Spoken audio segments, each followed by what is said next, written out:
आज की रात अगर तुम भौरा की उस सड़क पर हो तो बस चलते रहना, रुकना मत, क्योंकि वहाँ जो रुकता है वो कभी वापस नहीं चलता। यह सड़क सिर्फ रास्ता नहीं है, यह एक जाल है, और इस जाल की सबसे खतरनाक चीज है तेजस्विनी, एक ऐसी खूबसूरती जिसे देखना ही अपने अंत को बुलाना है। कहते हैं वह हर रात इस सड़क पर दिखाई देती है, और जो भी उसकी आंखों में देख लेता है वह खुद को खो देता है।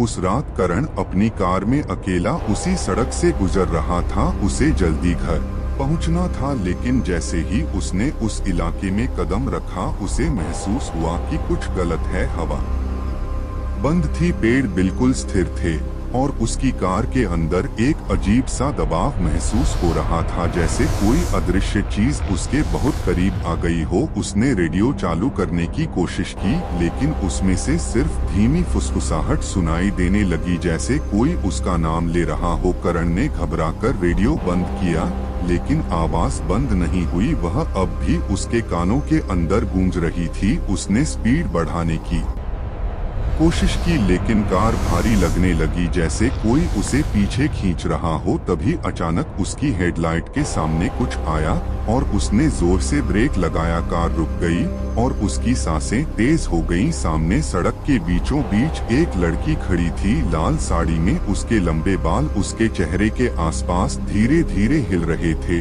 जबकि हवा बिल्कुल नहीं थी। करण कुछ पल के लिए उसे देखता रह गया। उसका चेहरा इतना खूबसूरत था कि वह डरना भूल गया। उसकी आंखें गहरी काली और बिल्कुल स्थिर थीं, जैसे वह करण को अंदर तक पढ़ रही हो। उसने धीरे से खिड़की नीचे की और पूछा, तुम यहाँ क्या कर रही हो? लेकिन लड़की ने कोई जवाब नहीं दिया, वह बस मुस्कुराई, और वही मुस्कान करण के अंदर कुछ बदल गई। वह चाहकर भी नजरें नहीं हटा पा रहा था। लड़की धीरे धीरे उसकी तरफ बढ़ने लगी, उसके कदमों की कोई आवाज नहीं थी, जैसे वह जमीन को छू ही नहीं रही हो। करण का दिल तेजी से धड़कने लगा, लेकिन उसका शरीर हिल नहीं रहा था, जैसे वह किसी के काबू में आ चुका हो। लड़की अब उसके बिल्कुल पास थी। उसकी ठंडी सांस करण के चेहरे से टकराई, और उसकी रीढ़ में ठंडक दौड़ गई। तुम अकेले हो? उसकी आवाज आई, लेकिन वह हवा में नहीं गूंजी, वह सीधे करण के दिमाग में उतरी। करण ने बिना सोचे सिर हिला दिया। लड़की और करीब आई, उसका चेहरा अब इतना पास था कि करण उसकी आंखों में खुद को डूबता हुआ महसूस कर रहा था। डर मत, उसने धीरे से कहा, मैं तुम्हें बहुत प्यार करूंगी। और उसी पल करण का दिमाग जैसे सुन्न हो गया, उसका डर खत्म होने लगा। उसकी आंखें भारी हो गईं, और वह खुद को रोक नहीं पाया, वह उसकी तरफ झुक गया। तभी अचानक लड़की के होंठ खुले और करण की आंखें फैल गईं, क्योंकि उसके अंदर जो दिखा वह इंसान का नहीं था। लंबे नुकीले दांत जिन पर सूखा हुआ खून चिपका था। करण पीछे हटना चाहता था, लेकिन अब बहुत देर हो चुकी थी। तुम कौन हो? उसकी आवाज कांप रही थी। लड़की मुस्कुराई और बोली, मैं तेजस्विनी हूँ। और अगले ही पल उसने करण की गर्दन पकड़ ली। उसके दांत उसकी गर्दन में धंस गए। करण का शरीर झटके से कांप उठा। उसकी आवाज बाहर नहीं निकली, और कुछ ही पलों में उसकी ताकत खत्म हो गई। उसका शरीर ढीला होकर सीट पर गिर गया। तेजस्विनी धीरे धीरे सीधी हुई, उसके होंठ ताजा खून से भीग चुके थे। उसने अपनी जीभ से उन्हें साफ किया, और उसकी आंखों में एक अजीब संतोष चमक उठा। लेकिन तभी उसका चेहरा अचानक सख्त हो गया। उसने धीरे धीरे सिर घुमाया, क्योंकि उसे किसी और की मौजूदगी महसूस हुई। सड़क खाली थी, लेकिन खामोशी अब अलग थी, जैसे कोई और भी वहां खड़ा हो और उसे देख रहा हो। और उसी पल पहली बार तेजस्विनी की आंखों में डर की हल्की सी झलक दिखाई दी। उसने धीरे धीरे अपनी नजरें उस अंधेरे की तरफ टिकाईं, जहां कुछ भी साफ नजर नहीं आ रहा था, लेकिन महसूस हो रहा था जैसे कोई वहां खड़ा हो। उसकी सांसें अब पहले जैसी शांत नहीं थीं। उसके अंदर कुछ बेचैन हो उठा था, जो उसने सालों से महसूस नहीं किया था। जमीन पर पड़ा करण का निर्जीव शरीर अब भी गर्म था। उसका खून सड़क की गीली मिट्टी में धीरे धीरे समा रहा था, लेकिन तेजस्विनी की नजर अब उस पर नहीं थी। वह पूरी तरह उस अदृश्य मौजूदगी पर टिकी थी। अचानक हवा में एक बहुत धीमी सी आवाज गूंजी, जैसे कोई बहुत दूर से हंस रहा हो, वह हंसी इंसानी नहीं थी। उसमें एक अजीब खिंचाव था, एक ठंडापन जो सीधे भीतर उतरता था। तेजस्वनी एक कदम पीछे हटी, उसका चेहरा अब सख्त हो चुका था। उसने बहुत धीमी आवाज में कहा, तुम फिर आ गए। जवाब में खामोशी रही, लेकिन वह खामोशी खाली नहीं थी, उसमें कुछ था जो धीरे धीरे करीब आ रहा था। सड़क के किनारे खड़े पेड़ अचानक हल्के हल्के हिलने लगे, जबकि हवा अब भी नहीं चल रही थी, जैसे उनके बीच से कोई गुजर रहा हो। तेजस्वनी ने अपनी उंगलियां कस लीं, उसके नाखून लंबे और काले हो चुके थे। उसकी आंखों में अब खून की प्यास नहीं बल्कि सतर्कता थी। अचानक अंधेरे के बीच दो हल्की चमकती आंखें दिखाई दी, बहुत नीचे जमीन के करीब, और फिर धीरे धीरे ऊपर उठती हुई, जैसे कोई झुककर चल रहा था और सीधा खड़ा हो रहा हो। वह आकृति पूरी तरह अंधेरे में ढकी हुई थी, लेकिन उसकी मौजूदगी इतनी भारी थी कि आसपास का सन्नाटा और गहरा हो गया। तेजस्वनी ने पहली बार नजरें हटाईं और पल भर के लिए पीछे देखा, जैसे वह रास्ता खोज रही हो, लेकिन फिर उसने खुद को संभाला और उसी दिशा में देखने लगी। अब वह आकृति थोड़ी और साफ हो रही थी। उसका आकार इंसान जैसा था, लेकिन कुछ गलत था। उसकी चाल सीधी नहीं थी, उसके कदमों की कोई आवाज नहीं थी, फिर भी हर कदम जमीन पर दबाव डाल रहा था, जैसे मिट्टी उसे सहन नहीं कर पा रही हो। अचानक वह आकृति रुक गई और उसी पल करण के शरीर के पास की मिट्टी हल्के से हिलने लगी, जैसे जमीन के अंदर कुछ जाग रहा हो। तेजस्वनी की नजर तुरंत नीचे गई, उसका चेहरा और सख्त हो गया। उसने धीरे से फुसफुसाया, यह मेरा शिकार है। तभी अचानक करण की उंगलियां हल्की सी हिली, उसकी आंखें जो अब तक खाली थीं, उनमें एक पल के लिए हल्की सी चमक आई और उसका सिर बहुत धीरे से एक तरफ मुड़ा, जैसे कोई उसे अंदर से खींच रहा हो। तेजस्वनी एकदम पीछे हटी, उसके चेहरे पर अब साफ डर था, क्योंकि वह जानती थी जो वह देख रही है वह सामान्य नहीं है। उसका शिकार मर चुका था।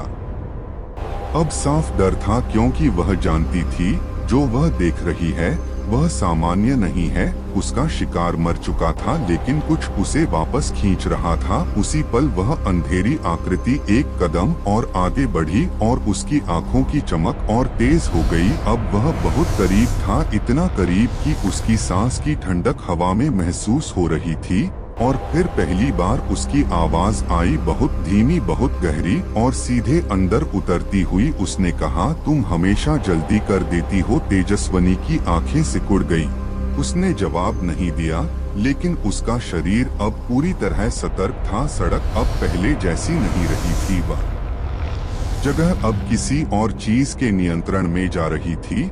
और उस रात पहली बार भौरा की सड़क पर कोई ऐसा आया था जिससे खुद तेजस्वनी भी डर रही थी। वह आकृति अब बिल्कुल सामने खड़ी थी, लेकिन उसका चेहरा अब भी अंधेरे में छुपा हुआ था, जैसे वह खुद नहीं चाहता कि कोई उसे पूरी तरह देख सके। करण का शरीर जमीन पर हल्का हल्का हिल रहा था, जैसे उसकी नसों में फिर से कुछ बहने लगा हो, लेकिन वह खून नहीं था, वह कुछ और था, कुछ ठंडा, कुछ मरा हुआ और फिर भी जिंदा।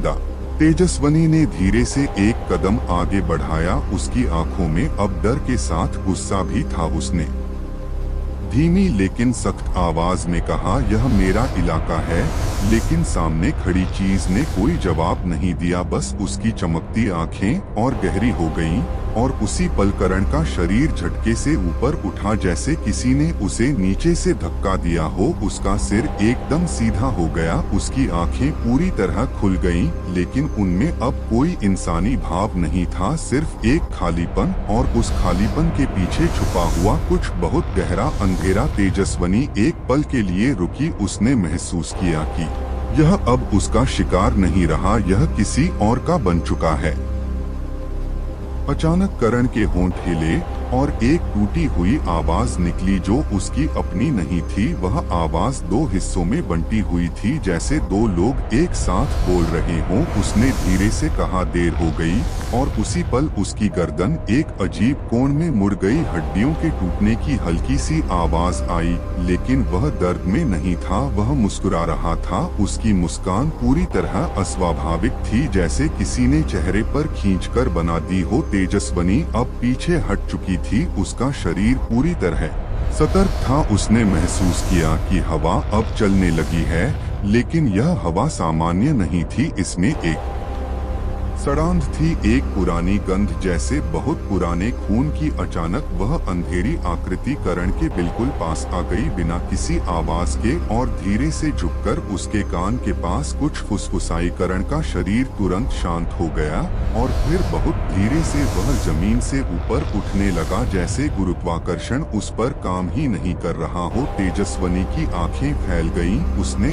ऐसा पहले कभी नहीं देखा था। वह जानती थी कि इस सड़क पर वह अकेली शिकारी है, लेकिन आज कोई और उससे भी ज्यादा ताकतवर यहाँ मौजूद था। अचानक वह आकृति सीधी खड़ी हुई, और पहली बार उसका चेहरा थोड़ा सा रोशनी में आया, लेकिन पूरा नहीं, सिर्फ उसका आधा चेहरा दिखा, और वह इंसानी नहीं था। उसकी त्वचा फटी हुई थी, जैसे किसी ने उसे कई बार जोड़ा हो, और उसकी आंखें पूरी तरह खाली थीं, फिर भी उनमें कुछ चल रहा था, कुछ जीवित, कुछ भयानक। उसने बहुत धीरे से सिर घुमाया और सीधे तेजस्वनी की तरफ देखा। उस नजर में कोई भाव नहीं था, लेकिन उसमें एक आदेश था, जैसे वह उसे समझा रहा हो कि अब यह जगह उसकी नहीं रही। तेजस्वनी के अंदर कुछ टूट गया, लेकिन उसी पल उसके अंदर की पिशाचिनी जाग उठी। उसकी आंखें लाल हो गईं, उसके दांत बाहर आ गए, और उसने एक तेज चीख के साथ उस आकृति की तरफ झपट्टा मारा, लेकिन जैसे ही वह उसके करीब पहुंची, उसका शरीर हवा में ही रुक गया, जैसे किसी अदृश्य दीवार से टकरा गया हो। उसकी आंखों में पहली बार घबराहट साफ दिख रही थी। उसने पूरी ताकत से खुद को छुड़ाने की कोशिश की, लेकिन उसका शरीर वहीं जकड़ा हुआ था। और फिर वह आवाज फिर से गूंजी, बहुत धीमी, लेकिन इस बार और भी गहरी, तुम बदल गई हो। तेजस्वनी की सांसें तेज हो गईं। उसने पूरी ताकत से चीखा, लेकिन उसकी आवाज बाहर नहीं निकली। उसी पल करण का शरीर, जो अब हवा में लटका हुआ था, धीरे से उसकी तरफ मुड़ा, और उसकी खाली आंखें सीधे तेजस्वनी में घुस गईं, और उसके होंठ फिर से हिले। इस बार आवाज और साफ थी, अब यह सड़क तुम्हारी नहीं रही। और उसी पल तेजस्वनी को महसूस हुआ कि कुछ उसके अंदर घुस रहा है, कुछ जो उसके अस्तित्व को छू रहा है और उसे बदल रहा है। और पहली बार उसे लगा कि शायद आज रात वह खुद शिकार बनने वाली है। तभी उसके अंदर घुसती हुई वह ठंडी परछाई और गहरी होने लगी, जैसे कोई उसकी नसों में रेंग रहा हो। उसकी आंखों के सामने सब कुछ धुंधला पड़ने लगा, लेकिन यह कमजोरी नहीं थी, यह कुछ और था, जैसे उसकी शक्ति को कोई छीन नहीं बल्कि बदल रहा हो। तेजस्वनी ने पूरी ताकत से खुद को छुड़ाने की कोशिश की, और उसी पल उसके शरीर से एक तेज झटका निकला, जैसे भीतर दबा हुआ कुछ फटकर बाहर आना चाहता हो। हवा अचानक भारी हो गई, जमीन हल्की सी कांपी, और करण का हवा में लटका शरीर एक पल के लिए रुक गया। वह अंधेरी आकृति अब भी वहीं खड़ी थी, लेकिन उसकी आंखों की चमक बदल चुकी थी, जैसे उसने पहली बार तेजस्वनी के अंदर कुछ अलग महसूस किया हो। तेजस्वनी की सांसें अब गहरी और तेज थीं, उसकी आंखें जो अभी तक लाल थीं, अब उनमें काला रंग फैलने लगा, जैसे कोई अंधेरा भीतर से बाहर आ रहा हो। उसने दांत भींचे, और अचानक एक जोरदार झटके के साथ वह अदृश्य पकड़ टूट गई। उसका शरीर जमीन पर गिरा, लेकिन वह तुरंत उठ खड़ी हुई। उसकी चाल अब पहले जैसी नहीं थी, उसमें एक अजीब सा संतुलन था, जैसे वह खुद को पहचान नहीं पा रही हो। उसने सीधे उस आकृति की तरफ देखा, और इस बार उसकी आंखों में डर नहीं था, कुछ और था, कुछ जो उस अंधेरे से मिलता जुलता था जो सामने खड़ा था। तभी अचानक करण का शरीर तेजी से उसकी तरफ बढ़ा, जैसे किसी ने उसे फेंक दिया हो। तेजस्वनी ने बिना सोचे उसे बीच में ही पकड़ लिया। उसका शरीर बर्फ की तरह ठंडा था, लेकिन उसमें एक अजीब कंपन था, जैसे भीतर कुछ जिंदा हो। उसने उसकी आंखों में देखा और उसी पल करण के चेहरे पर एक दर्द भरी मुस्कान उभरी, जो तुरंत एक डरावनी हंसी में बदल गई। उसकी गर्दन फिर से अजीब तरीके से मुड़ी और उसने बहुत धीमी आवाज में कहा, अब तुम भी समझोगी। तेजस्वनी के अंदर कुछ चुभा, जैसे वह आवाज सीधे उसकी यादों में उतर गई हो। एक पल के लिए उसकी पकड़ ढीली पड़ी और उसी पल करण का शरीर उसके हाथों से फिसलकर जमीन पर गिरा, लेकिन वह वहीं नहीं रुका। वह चारों हाथ पैरों पर चलते हुए पीछे हटने लगा, जैसे कोई जानवर हो। उसकी हर हरकत अस्वाभाविक थी। उसकी उंगलियां मिट्टी में धंस रही थीं और उसकी आंखें अब भी उसी पर टिकी थीं। तेजस्वनी ने एक कदम आगे बढ़ाया, लेकिन तभी वह अंधेरी आकृति फिर से उसके और करीब आ गई। अब वह इतनी पास थी कि उसकी ठंडक सीधे महसूस हो रही थी और इस बार उसने अपना चेहरा थोड़ा और उठाया। उसकी आधी सड़ी हुई त्वचा अब साफ दिखाई दे रही थी, जैसे किसी ने उसे कई बार तोड़ा और फिर जोड़ दिया हो। उसकी आंखों में अब भी वही खालीपन था, लेकिन उसके भीतर कुछ हिल रहा था, जैसे कोई गहरी चेतना हो। उसने बहुत धीमी आवाज में कहा, यह जगह हमेशा किसी एक की नहीं रहती। तेजस्वनी की सांसें फिर से तेज हो गईं, लेकिन इस बार वह पीछे नहीं हटी। उसने अपनी पूरी ताकत जुटाई और उस आकृति पर फिर से झपटी, लेकिन इस बार टकराव हुआ और इतना जोरदार हुआ कि आसपास के पेड़ तक हिल गए। जमीन पर दरार सी महसूस हुई और कुछ पल के लिए सब कुछ रुक गया। फिर अचानक तेजस्वनी पीछे की तरफ फेंकी गई और जमीन पर घिसटती चली गई। उसके हाथों में दर्द था, लेकिन वह तुरंत उठ खड़ी हुई। उसकी आंखें अब पूरी तरह काली हो चुकी थीं। उसके दांत पहले से लंबे और नुकीले थे, जैसे उसके अंदर कुछ नया जन्म ले चुका हो। और सामने खड़ी वह आकृति अब भी शांत थी, जैसे उसे कोई फर्क ही नहीं पड़ा। तभी अचानक चारों तरफ से वही फुसफुसाहट गूंजने लगी, जो पहले रेडियो में सुनाई दी थी, लेकिन अब वह बहुत तेज थी, बहुत करीब थी, जैसे सैकड़ों आवाजें एक साथ बोल रही हों। और उसी पल सड़क के दोनों किनारों से अंधेरे साए निकलने लगे, बहुत सारे, बहुत धीरे धीरे सरकते हुए, और सबकी नजरें सिर्फ तेजस्वनी पर थीं। और अब यह सिर्फ एक शिकार का खेल नहीं रहा था, यह कुछ और बन चुका था, कुछ ऐसा जिसमें कोई भी बचने वाला नहीं था। उसी पल वे सारे साए धीरे धीरे तेजस्वनी के और करीब आने लगे, जैसे कोई अदृश्य आदेश उन्हें खींच रहा हो। हवा और भारी हो गई, सांस लेना मुश्किल होने लगा और जमीन पर पड़ा करण का शरीर अचानक फिर से कांपने लगा। उसकी उंगलियां मिट्टी को नोचने लगीं और उसकी आंखें एकदम सफेद हो गईं। तेजस्वनी ने चारों तरफ देखा, अब हर दिशा से अंधेरा ही अंधेरा उसकी तरफ बढ़ रहा था, लेकिन इस बार उसके अंदर डर नहीं था, उसके अंदर कुछ और जाग चुका था, कुछ जो पहले कभी बाहर नहीं आया था। उसकी सांसें धीमी हुईं और उसने अपनी आंखें बंद कर ली, जैसे वह उस अंधेरे को महसूस कर रही हो, जैसे उसे स्वीकार कर रही हो। उसी पल उसके शरीर से एक ठंडी लहर बाहर फैली और आसपास के सारे साए एक पल के लिए रुक गए। वह अंधेरी आकृति जो अब तक सब कुछ देख रही थी, उसने हल्का सा सिर झुकाया, जैसे वह पहली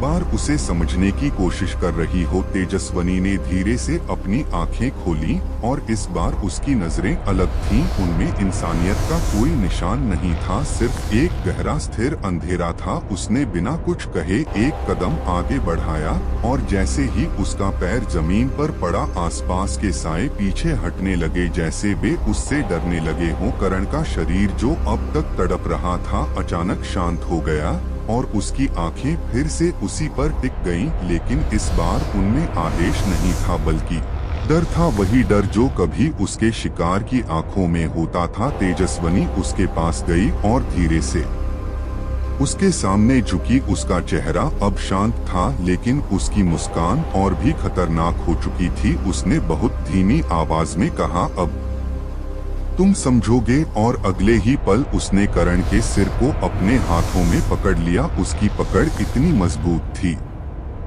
कि हड्डियों के चटकने की आवाज आई और फिर सब कुछ एकदम शांत हो गया। साए पीछे हट गए, हवा रुक गई और वह अंधेरी आकृति अब बिल्कुल स्थिर खड़ी थी, जैसे उसने जो देखना था देख लिया हो। कुछ सेकंड तक कोई हरकत नहीं हुई, फिर धीरे धीरे वह आकृति पीछे हटने लगी। अंधेरे में समाते हुए उसकी चमकती आंखें आखिरी बार तेजस्वनी पर टिकी रहीं और फिर वह पूरी तरह गायब हो गई। सड़क फिर से खाली हो गई, लेकिन अब वह पहले जैसी नहीं थी। अब वहाँ सिर्फ एक ही मौजूदगी बची थी। तेजस्वनी धीरे धीरे सीधी हुई। उसके चेहरे पर अब एक अजीब सी शांति थी, लेकिन उसकी आंखों में जो था वह पहले से कहीं ज्यादा गहरा और खतरनाक था। उसने एक बार चारों तरफ देखा, जैसे वह इस जगह को पहचान रही हो, जैसे वह अब इस सड़क का हिस्सा नहीं बल्कि मालिक बन चुकी हो। और फिर वह धीरे धीरे अंधेरे में चलने लगी। उसके कदमों की कोई आवाज नहीं थी, लेकिन उसकी मौजूदगी पूरे रास्ते पर फैलती जा रही थी। उस रात के बाद भौरा की सड़क फिर कभी पहले जैसी नहीं रही, क्योंकि अब वहाँ सिर्फ एक शिकारी नहीं था, अब वहाँ अंधेरा खुद चलता था और उसका नाम था तेजस्वनी।